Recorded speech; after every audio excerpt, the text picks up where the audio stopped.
नाम पागल है, नाम ये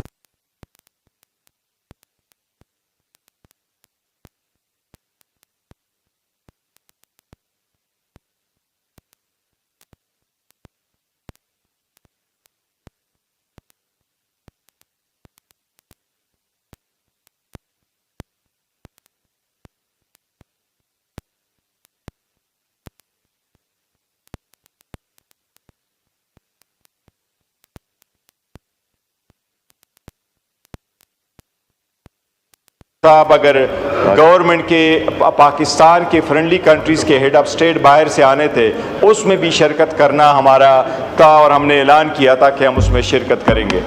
जनाब डिप्टी स्पीकर साहब, मैं ये अर्ज़ करूँ सबसे पहले जो पॉइंट ऑफ ऑर्डर थे, जिस तरीके से कानून साजी हो रही है, इस पार्लियामान को नहीं, पार्लियामान सुप्रीम है और हम चाहते हैं कि सुप्रीम हो, बावजूद इसके कि इसमें बैठे हुए लोगों पर स्ट्रांग रिजर्वेशन है हमारी, लेकिन इस हुकूमत की एक शेवा रहा है, ये 9वीं लेजिस्लेशन हो रही है इस पार्लियामेंट में, 8वां सेशन है, इसमें ये 9वीं लेजिस्लेशन हो रही है। ईच एंड एवरी टाइम जब लेजिस्लेशन होती हैं तो आप रूल को सस्पेंड करवाते हैं, आप वन गो में सारी की सारी रिपोर्टें रखवाते हैं, वन गो में पूरा बुल रखवाते हैं और उस पर कभी भी कोई डिस्कशन हुए बगैर आप उसको पास करवा देते हैं। ये इस हुकूमत के मेंबरान से भी पूछे, इनके मेंबरान को भी नहीं पता होता कि ये कौन सी लेजिस्लेशन हो रही है। जनाब स्पीकर, ये जो लेजिस्लेशन हो रही है, ये न सिर्फ रूल्स के ख़िलाफ़ है और न सिर्फ ये कानून के ख़िलाफ़ है, बल्कि ये सरीहन आईन के ख़िलाफ़ कानून साजी हो रही है।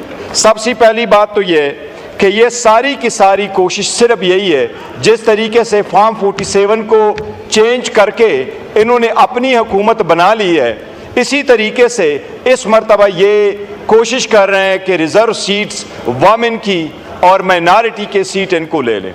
जनाब स्पीकर, 78 सीटें थी हमारी, 78 सीट में 67 सीटें हैं वमेन की और उसमें हैं 11 सीट्स माइनॉरिटी की। जनाब डिप्टी स्पीकर साहब, उसके लिए हमने 4 एप्लीकेशनें इलेक्शन कमीशन में भिजवाई थी। कानून के मुताबिक हुआ ये था कि जिस वक्त नामिनेशन पेपर हमने फाइल किए, वो नामिनेशन पेपर के साथ फॉर्म 33 आया।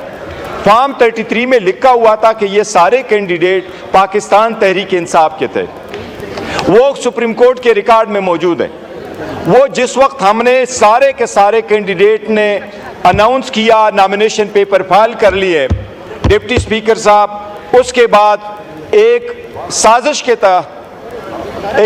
के तहत पाकिस्तान तहरीक इंसाफ से निशान लिया गया और सारे कैंडिडेट को आज़ाद निशानात अलाट किए गए। इसके बावजूद कि हरवाने की कोशिश की गई, लेकिन अल्हम्दुलिल्लाह पाकिस्तान तहरीक इंसाफ 2/3 मेजॉरिटी जीत के साथ जीत चुकी है वहाँ 45 के मुताबिक। वो जो फैक्ट्स एंड फिगर हमने आज तक दिए हैं, इनमें से किसी एक एमएनए ने उसकी तरदीद नहीं की। हमने उनको रख करके कहा, इंक्लूडिंग नवाज शरीफ, कि ये सीट आप इस फॉर्म 45 के मुताबिक हार चुके हैं। इवन उनकी तरफ से तरदीद नहीं आई है कि ये मेरे फॉर्म 45 पे मैं जीत चुका हूं। ये आज भी हारे हुए हैं और ये कल भी हारे हुए थे। जो रिजर्व सीटें हमारी आई, जनाब स्पीकर, रूल अप्लाई यही है, सुप्रीमेसी ऑफ पार्लियामेंट यही है, जमहूरी अक़दार यही है कि तस्वीर का एक तरीक़ाकार है।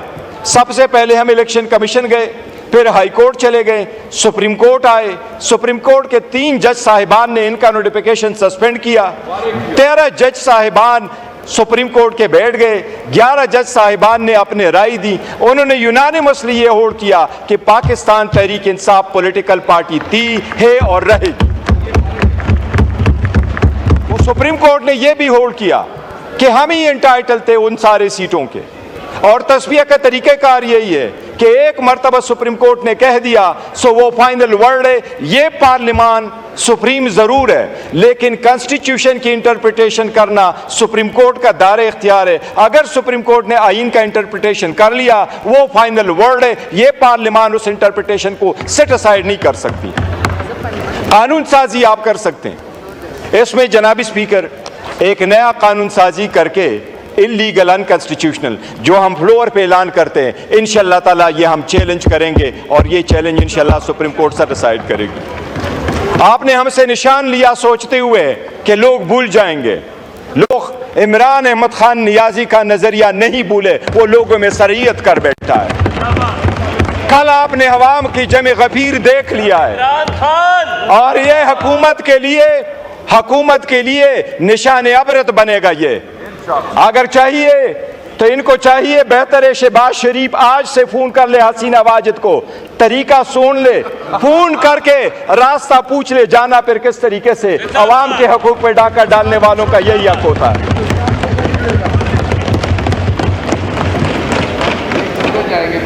जद्दे जाएंगे। जनाब स्पीकर, आप कानून साजी कर रहे हैं, इब्तिदा इसकी ये है कि ये शुरू होगा 2017 से। इसको आप रेट्रोस्पेक्टिव देते हैं, रेट्रोस्पेक्टिव इफेक्ट आप देते हैं कि ये इम्पैक्ट होगा 2017 से, और आप सुप्रीम कोर्ट की जजमेंट और डिक्री को सेट असाइड करने की कोशिश कर रहे हैं इस ऑर्डर के थ्रू। ये औरतें और माइनॉरिटी हमारा हक है। इसमें 3 चीज़ें उन्होंने रखी है कि डिक्लेरेशन अगर किसी ने दी है, जनाब स्पीकर इतने उजलत में इन्होंने ये अमेंडमेंट पास कर दी है, आप दोनों साथ रखे, आपका वजीर कानून यहाँ बैठा हुआ है, इन दोनों चीज़ों में जनाब स्पीकर आपकी तवज्जो मबजूल कराऊंगा। सिर्फ इनसे पूछ ले कि आपकी वर्डिंग में भी गलती है। ये वर्डिंग आपने कैसे रखी है? ये वर्डिंग में आपने 2 प्रोवाइजो डाले कि 1 प्रोवाइजो डाला है।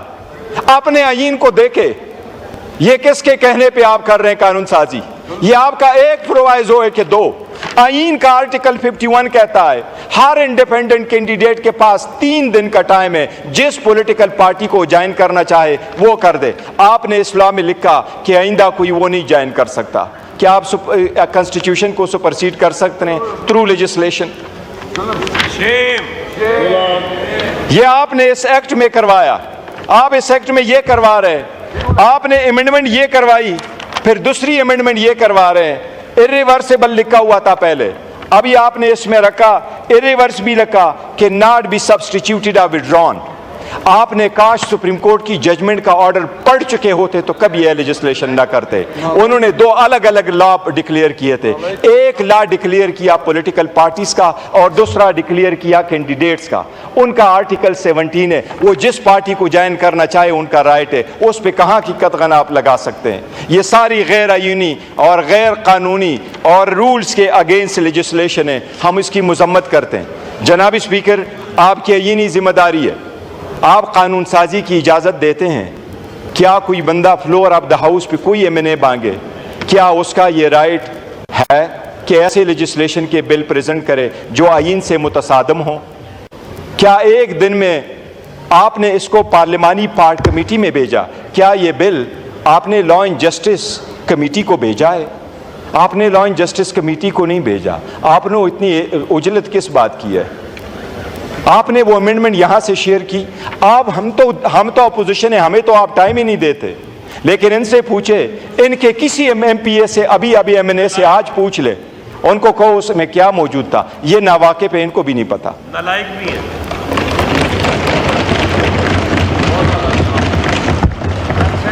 जनाब स्पीकर, सुप्रीम कोर्ट के हर डिसीजन को आप सेट असाइड करवा रहे हैं। ये सुप्रीम कोर्ट पे हमला करने वाले हैं। सुप्रीम कोर्ट के फाइनल डिसीजन आने के लिए तस्वीर का तरीक़ाकार ये होता है, ईवान उसको सेट असाइड नहीं करती, उसको ऑनर करती है। फैसले ऑनर किए जाते हैं, इम्प्लीमेंट किए जाते हैं। एक फाइनल वर्ड होता है जिस पे लोग लब्बे कह के कहते हैं कि अब तस्वीर हल हो गया, वो जिसके फेवर में हो। हम इसकी बहुत शदीद मजम्मत करते हैं, ऐलान करते हैं कि इसको हम सुप्रीम कोर्ट में चैलेंज करेंगे। जनाब स्पीकर, आपके नोटिस में एक चीज़ दोबारा गोश गुजार कराऊँ। हर रोज़ हमने कहा है, आज दोबारा आपके नोटिस में लेके आ रहे हैं। इतनी हिम्मत वाकई नहीं है। हम बारहा ये इस पार्लियामान में कह चुके हैं कि जनाब स्पीकर, अगर आप पॉलिटिकल पार्टी को पॉलिटिकल स्पेस नहीं देंगे, पॉलिटिकल पार्टी को आप पॉलिटिकल स्पेस नहीं देंगे, तो ये स्पेस आपका कोई और लेगा और आपका नतीजा भी हसीना वाजिद जैसा ही होगा। जनाब स्पीकर, इस पर मैंने वज़ीर आज़म की तवज्जो मबजूल करवा ली थी। वज़ीर आज़म ने यहाँ अंडरटेकिंग का कहा था और साथ ही ये कह दिया था वज़ीर आज़म साहब ने कि मैं उसको स्पीकर साहब के सामने लेके आऊँगा, इनफोर्स डिसअपीयरेंसेस। जनाब स्पीकर साहब, आपसे हमारी ये तवक्को है, आप कस्टोडियन ऑफ द हाउस है, आप चेयर हैं, हम हमेशा आपका रिगार्ड करते हैं, आपको ज़्यादा प्रोटेक्ट और डिफेंड करने की कोशिश करते हैं। हम आपसे मुतालबा करते हैं कि जितने भी हमारे इन्फोर्स डिसअपियरेंस है इस पार्लियामान में, हमारे कल एक भाई की शहादत की डेथ हुई है, मुमताज़ मुस्तफ़ा साहब, इस पूरे हाउस को हमेशा से ये दुख रहेगा, वो अपने घर में नहीं मर सका, वो घर जाना चाह रहा था लेकिन इस बर्बरियत की वजह से घर नहीं जा सका। आपको आवाज़ देना होगा। आपके नोटिस में हम लेके आए थे, आपने गाउन पहना हुआ है, इस ईवान में गाउन पहने के वक्त आपने इस ईवान पे इस आईन का हलफ उठाया था। हम हमेशा आपको हलफ याद कराते हैं जनाब स्पीकर, आपको हलफ याद कराते हैं। ये हलफ हम आपको याद कराते हैं जनाब स्पीकर। आप हमारे इतनी स्पीकर है जितना इनके स्पीकर है, आप यूनाइटेड स्पीकर हैं।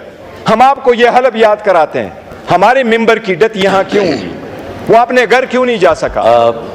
स्पीकर साहब, अरेस्ट, सबसे पहले तो सिर्फ अरेस्ट नहीं, मेरा और मेरे तमाम डिसअपियरेंसेस की उनकी जानिब से जनाब स्पीकर हम आपसे मुतालबा इस करते हैं एहतजाज को रिकॉर्ड काइंडली इस रूल्स के मुताबिक, इन रूल्स के मुताबिक आप पार्लियामेंट स्पेशल कमेटी बना लें कि वो कमेटी एक्सक्लूसिवली हमारे पार्लियामेंटेरियन के साथ जो ज़्यादतियाँ हुई हैं और जो डिसअपियर हुए हैं उनको एक्सक्लूसिवली वो कमेटी देख ले। हम आपसे मुतालबा करते हैं स्पेशल पार्लियामेंट्री पार्टी बनाना रूल्स में आपका इख्तियार है, ये रूल्स में लिखा हुआ है जनाब स्पीकर, रूल 186 में लिखा हुआ है जनाब स्पीकर। हम आपसे पुरजोर मुतालबा करते हैं अपोजिशन फैसले को कि आप ये काउंटर स्पेशल करने कमेटी बना लें, या उसके स्पेशल कमेटी बना करके उसमें सिर्फ पार्लियामेंटेरियन के और तारीख में केसेस भेजे। उसे कल हाईकोर्ट एक में जो मैंने अच्छी स्टेटमेंट निगाह से यहाँ नहीं देखा वज़ीर जाता। आज़म को खिताब में जो मैंने कहा था, कल हाईकोर्ट के जज ने वो पूरा ट्रांसक्रिप्ट पढ़ा है, हाईकोर्ट के जज ने वो पूरा ट्रांसक्रिप्ट इनके प्रोसिक्यूशन को भी पुट किया।